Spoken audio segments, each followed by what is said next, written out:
Sheriff Maciol in studio right now, and Sheriff, what is illegal aliens applying for driver's licenses? Yeah, What's going on? I'm kind of exhausted. I don't mean that. I mean, just it's been such a this new interesting legislature year. has. I'm getting beat up pretty well here because, and I feel bad because it seems as though every time an issue comes out, when I say we, I'm referring to the law enforcement community. We're against our legislators at the state level. But, I mean, this is just so frustrating. And now when we discovered this Friday afternoon, what you're going to see in the next 2 months here is probably a couple hundred bills speeding through the legislative process in Albany. And if we don't keep a close eye on things, and with many of them, I don't know if we can stop them. It's just frustrating. But the one particular thing that caught our attention on Friday was the fact that as far as a proposal that's out there, a bill that's sitting right now, and it's going to be debated probably starting today, it's amending Section 201 of the Vehicle and Traffic Law. Basically, they're going to design, instead of having one license now, there's going to be two licenses.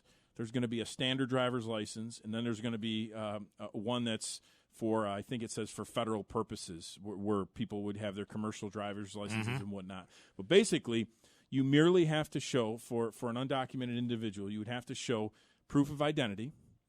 You don't have to produce a Social Security number if you don't want to or don't have one. Any type of ID that's produced by your foreign government is good enough to get a driver's license in New York State. And the part that caught our attention is that the law enforcement will not be able to run the status of an undocumented individual's driver's license. We can't check their driving history. Even if it's part of an actual investigation, unless we have a court order, I won't be able to run their driver's license. I could run yours, and I could run your history. Obviously, I have to have a reason to do that, but my point is... Which you do after every traffic stop. Like that is during correct. every traffic stop. Now, I will not be able to do that with an undocumented individual. I mean, I'm looking right at the legislation. It is right in front of me, and it's Section 201, Subdivision 9, basically says the commissioner of the motor vehicles shall not disclose records or information collected from driver's license or learner's permits from applicants or holders to any law enforcement agency absent a judicial subpoena or judicial warrant. All right, so I've got to have a subpoena in order to check their driver's license and driver's history. And on top of that, the commissioner will provide notice to each individual whose information is requested by the third party, meaning law enforcement. So if I'm running a legitimate investigation that has to be undercover to protect whether it's the victims or the integrity investigation, the minute I get a court order to run an undocumented individual's license, they're going to notify that person that the sheriff's office is running their license. It doesn't make any sense at all. We are baffled. Yeah. We are, you know, and I've started to reach out to our local electeds. They're all on board with us here. They truly are. But I don't know if we don't know if we don't have any power. We have no power. Yeah. I'm specifically referring to it's Assembly Bill 3675 and Senate Bill 1747. They're labeling it the green light legislation. They want to give and some of the basis behind this, and we get that. The undocumented individuals that, let's say, working on farms, there's tons of them, and they're packing 10 or 15 of them into a car and they're driving to their working location. We understand that that's not safe and that's not proper. But giving them all driver's license is not the answer either. Right, and then saying that, I mean, I'm just so frustrated. I don't know where to go here. I really don't. I don't know. And that's why we're coming out today to the media. The problem is that these are people, legislators, that are making decisions without reaching out to people who, it seems, without reaching out to people like yourself who understand and are working. You're in the trenches. You understand this. Now, the idea, though, and I think where some of this comes from, with all due respect, law enforcement, to many people downstate, you guys are just racists. You look for Latinos, you look for people of color, and find a way where you can harass and imprison them. That's their mode of thinking down there. I mean, I've had them tell me, legislators that I've never met before, tell me that my jail is full of people of color. That is incorrect. I'm showing them the actual stats in front of me. I mean, white males outnumber everybody else in our jail 3-1, 4-1, 5-1.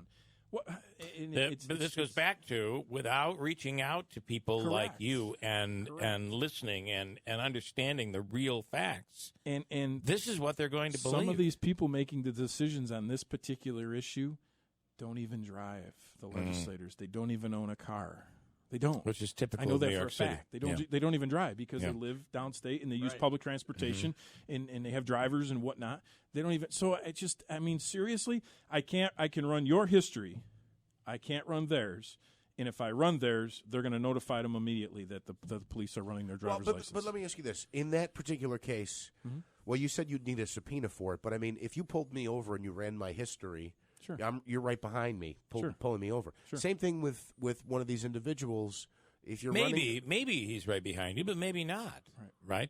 Sure. Well, I mean, guess so. I can't just randomly run your license. I have to have a reason to run your license. So typically, what'll happen is if we pull you over for something and you don't physically have your license in your custody to show us, we will run it. Or again, just because someone possesses their license physically doesn't mean it's valid. I mean, a person could have a suspended or revoked license and still have it in their hand and be driving with it. And be for driving someone with it. like me, that is an offense. Correct. Absolutely. But again, I'm going to be able to check yours, but I can't check theirs. And then they are just issued a driver's license. Do they still have to take a test for a driver's license? Well, yes. And obviously the various groups are currently working with these folks to teach them. Not only do they have to be able to pass the road test, but again, I mean, we want to make sure they're good drivers too. I mean, they still have to take a test, but we can't fail them. Correct. That's pretty much. Pretty much. Do your darndest, and Yeah. we'll just and like move I you said, along. I'm tired, and I'm not tired, but I'm tired of this every single issue, and it's so frustrating. It's so frustrating. I don't know what, and I know. Like I said, there's about 200 bills that are going to be voted on between now and June, and we got to watch close. But this year, I don't think we're going to stop it. This green light legislation has a lot of support, but maybe we can get this one portion taken out where, I mean, at least I can verify that they have a license. I mean, please let me do that. I mean, is there a problem downstate? Because even when, for instance, we speak to people every week, Peter Franklin from New York City is a huge advocate for the city and talks about how New York is this melting pot where everybody seems to get along and all this stuff that goes on around the country doesn't seem to happen in New York. So is it their view of upstate, white upstate New York, that they feel is racist and bigoted? Pretty much, yeah, I agree, and that's what Jeff said a few minutes ago. I truly believe that they're just, I don't know if they're misinformed. But is there a problem? Is there a problem with this arresting immigrants in New York City? I don't know. I can't speak for New York City. I cannot speak for New York City. But I just fear that once we get through the next 2 months, the legislation that's going to be passed, I mean, we're going to have a bit of chaos here for a long time until that pendulum swings back. I just think we're. I mean, I talk about being on a slippery slope. We're already halfway down that hill.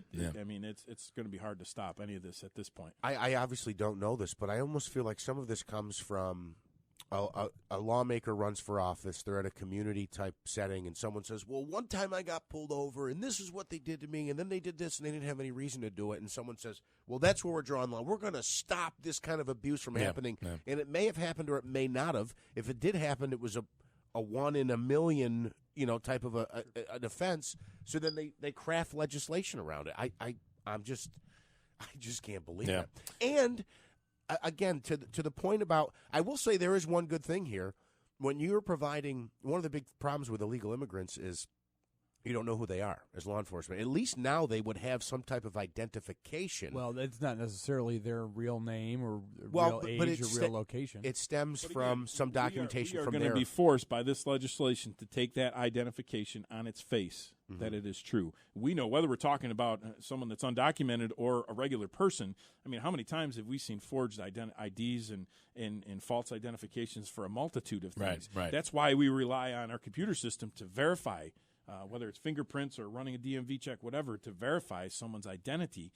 We're not going to be able to do that in this case. Only to you, but not to them. I have Paul standing by the line right now, and I realize their intent is to lessen the effects of bigotry and racism. The problem is that when you separate, so it takes all American citizens looking and saying, "Well, how come? Well, that's how my come point. We're So treated the this people way?" that it almost promotes that's part of it, because the bigotry. Constituents that I serve, the people of this county, when they have to do something that these folks don't have to, you're exactly right. That that automatically causes dissension among It's an us versus them. Absolutely. It creates that. Yeah. Paul, with a question for the sheriff. You're on the radio. Good morning, Bill. I got two quick comments, and I'll listen to them off the air. Number one is the only way to get out in front of this is to let every individual that you can know what is going on in Albany, because a lot of people, without hearing this on the radio, would have no idea. Yep. And number two is, how does a actual citizen get a license that's not traceable and not trackable? And I'll take the answer off the air. Thanks. Okay. Have a All good day, right. guys. Okay. Well, I they didn't hear can't. the second part. I didn't hear. Are you saying how would a citizen, an American citizen, be able to take advantage of the same, They can't. untrackable, and you can't. Right. And again, the best advice I have is for the folks, contact your assembly person, tell them you're against this. It's Assembly Bill 3675. For the senators, contact your Senate. It's Senate Bill 1747. It's called the Green Light Legislation. That number again? Assembly Bill 3675 and Senate Bill 1747. The difference between now and a year ago would be this bill probably made it through the Assembly. Yes. And was stopped by the Republican Senate. Yes. And more of an upstate. I mean, you can call it Republican, but it's more of an upstate presence where things are looked at much differently. I look at it as a balance of power, and we don't have that And you're a right Democrat, now. by the way. Exactly. Yeah. And that's why I feel bad. I'm tired. I'm exhausted. I'm stressed out because I'm fighting with the party that I've been a member of since the day I turned 18. Yeah. It's just frustrating. But I got to do what I believe is the right thing. Donna in Yorkville with a question for the sheriff. You're on? Yeah, hi. Totally agree with the sheriff. Totally ridiculous. Now, what if we get in an accident with a person, an illegal, with this license, and you can't run it, but they don't have insurance, they have nothing. I know it's a no-fault in New York, but what if our no-fault isn't enough to cover, let's say we get paralyzed or, something like that. What happens? We can't go after their insurance. Well, in that case, that accident, in order for me to run that license, I'm going to have to apply for a subpoena, and then so it's probably going to take me several hours, if not several days, to actually verify that. And you're correct. That's going to cause a problem on the person who didn't cause the accident and the person who's faced the injury or the damage to their car. Yeah. And again, it's just not fair. Well, the good news is in New York State, your insurance company would cover. Your insurance company would cover. And your insurance company would fight the legal battle. Exactly. But, again, if they end up not having insurance. But I could run, and I'm going to use Donna as an example, I can run her license right there on the spot. Right. And if she's suspended or expired or revoked, I can write her a ticket, but I can't write the other person a ticket because I don't know their status. Again, you're asking for people to reach out to their legislators. Please do. Get the word out there. Senate Bill 1747, Assembly Bill 3675. Okay. Got a break at WIBX.